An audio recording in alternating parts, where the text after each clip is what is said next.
اعوذ باللہ من الشیطان الرجیم بسم اللہ الرحمن الرحیم الحمد للہ رب العالمین الرحمن الرحیم والصلاة والسلام علی سید الانبیاء والمرسلین امام المتقین خاتم النبیین سیدنا و مولانا محمد وعلی آلہ و اصحابہ اجمعین۔ ہمارے کچھ دوستوں کے ذریعے کچھ سوالات ہمیں بھیجے گئے ہیں، تو ہم نے خیال کیا ہے کہ وہ سوال جب بھی کبھی ہم ادھر جاتے ہیں، جیسے آپ کے پاس آتے ہیں یا کہیں اور جاتے ہیں، تو ان میں سے کسی ایک سوال کے جواب کے طور پہ 10-15 منٹ کی گفتگو کر لیا کریں، تاکہ لوگوں کی اصلاح بھی ہو جائے اور معلومات جو ہے ان کی وہ درست ہو جائے۔ یہ جو آج جس سوال کو ہم دیکھ رہے ہیں، اس کا بنیادی طور پہ تعلق جو ہے وہ دور فتن کے ساتھ ہے۔ ہمارے ہاں دور فتن عام طور پہ تو لیا جاتا ہے کہ حضرت عثمان رضی اللہ تعالیٰ عنہ کی شہادت سے آگے کو لیا جاتا ہے، لیکن ہم سمجھتے ہیں کہ دور فتن کی بنیاد جو ہے وہ حضرت ابو بکر صدیق رضی اللہ عنہ کے دور خلافت میں شروع ہو گئی تھی، اور پھر آہستہ آہستہ چلتے چلتے حضرت عمر رضی اللہ عنہ کی وصال مبارک کے بعد پھر یہ معاملات ذرا زیادہ بگڑتے چلے گئے، اور پھر آخر میں معاملہ جو ہے بات جو ہے وہ کربلا تک پہنچ گئی۔ تو اس میں سب سے پہلے اکثر کچھ ہمارے بچوں سے سوال یہ کیا جاتا ہے کہ یہ بتائیے کہ رسول اللہ صلی اللہ علیہ وسلم کے وصال مبارک پر ان کی نماز جنازہ کس نے پڑھی اور کس نے پڑھائی؟ اور ہمارے بچے اس میں اکثر جو ہے وہ پریشانی میں مبتلا ہو جاتے ہیں، اور ہمارے کئی علماء ان سے اگر وہ بچے سوال کرتے ہیں تو علماء آگے سے غصہ کرتے ہیں۔ یہ بھی زیادتی ہے، بچوں کو تسلی کروانی چاہیے، ورنہ وہ ادھر ادھر سے اور باتیں سنیں گے تو غلط فہمی کا شکار ہو جائیں گے۔ بات کو سمجھنے کے لیے دو معاملات کو پہلے دیکھ لیں، پھر آگے چلتے ہیں، اور پھر روایات کی روشنی میں ہم دیکھتے ہیں کہ اصل میں ہوا کیا تھا۔ اور اس کا تعلق نہ صرف یہ کہ میں سمجھتا ہوں یہیں سے دور و فتن کا آغاز ہے، بلکہ سیرت النبی کا بھی ایک بڑا اہم موضوع ہے۔ ایک تو یہ ذہن میں رکھیں کہ روایات چاہے وہ احادیث کی صورت میں ہوں یا اقوال اور افعال صحابہ اکرام رضوان اللہ تعالی علیہم اجمعین کے ہوں، یا ان کے بعد تابعین تبع تابعین علیہم الرحمہ یا بزرگان دین یا ائمہ اکرام علیہم الرحمہ کے ہوں، روایات کی کثیر تعداد ہمارے پاس موجود ہے ہر موضوع پر۔ بے تحاشا ہمیں ایسی روایات ملیں گی جو جس موضوع پہ ہم بات کر رہے ہیں اس کی حمایت میں ہوں گی، اور بے تحاشا ملیں گی جو اس کی مخالفت میں ہوں گی۔ اسی طرح بے تحاشا شخصیات تاریخ میں صحابہ کرام رضوان اللہ تعالی علیہ مجمعین سمیت بے تحاشا روایات ان کی حمایت میں بھی ملیں گی، بے تحاشا روایات ان کی مخالفت میں بھی ملیں گی۔ اب ہمارا ایک نظام ہے روایات کو جانچنے کا۔ ہم صرف یہ سوچ کے کہ فلاں کتاب میں یہ روایت لکھی ہے قبول نہیں کرتے ہیں، ہم یہ دیکھتے ہیں کہ اس کی صحت کیا ہے۔ اگر اس کی صحت جو ہے وہ ہمارا جو پیمانہ ہے صحت کا اس کے مطابق ہو تو ہم اس روایت کو قبول کرتے ہیں، ورنہ ہم اس کو قبول نہیں کرتے ہیں۔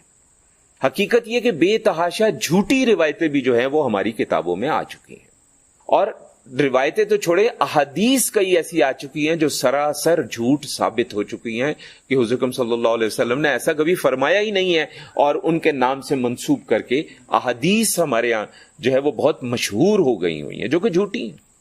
اور ہم اکثر اوقات اپنی سادگی میں موبائل پہ ہمارے پاس آتی ہے یہ حدیث مبارکہ ہے، ہم بڑے خوش ہوتے ہیں، ہم آگے اس کو فارورڈ کر دیتے ہیں، لیکن حقیقت یہ کہ ہم یہ نہیں سمجھتے کہ حضور اکرم صلی اللہ علیہ وسلم سے جھوٹ کو منسوب کرنا جہنم میں جگہ بنتی ہے، اس کے بدلے سزا ہے اس کی، یہ گناہ عظیم ہے، اس لیے بہت محتاط رہنے کی ضرورت ہے۔ تو ایک تو یہ ہے کہ اب بے تحاشا حدیث کا ذخیرہ ہے، بے تحاشا روایات کا ذخیرہ، ہم کون سی لیتے ہیں، کیوں لیتے ہیں، ہم نے ظاہرہ اپنے حساب سے چلنا ہے۔ اب اگر کوئی ہماری والی جو ذخیرہ ہے اس کو مطابق نہیں چلنا چاہتا، اس کا اپنا ذخیرہ ہے، تو ٹھیک ہے، وہ جانے، رب جانے۔ سب سے پہلے تو یہ ذہن میں رکھیں کہ حضور اکرم صلی اللہ علیہ وسلم کا جو وصال مبارک ہے وہ پیر والے دن تھا، اس میں کوئی شک نہیں ہے، یہ مستند اور معتبر روایات سے ثابت ہے۔ لیکن یہ جو کہا جاتا ہے کہ آپ کا وصال مبارک 12 ربیع الاول کو تھا، یہ جھوٹ ہے۔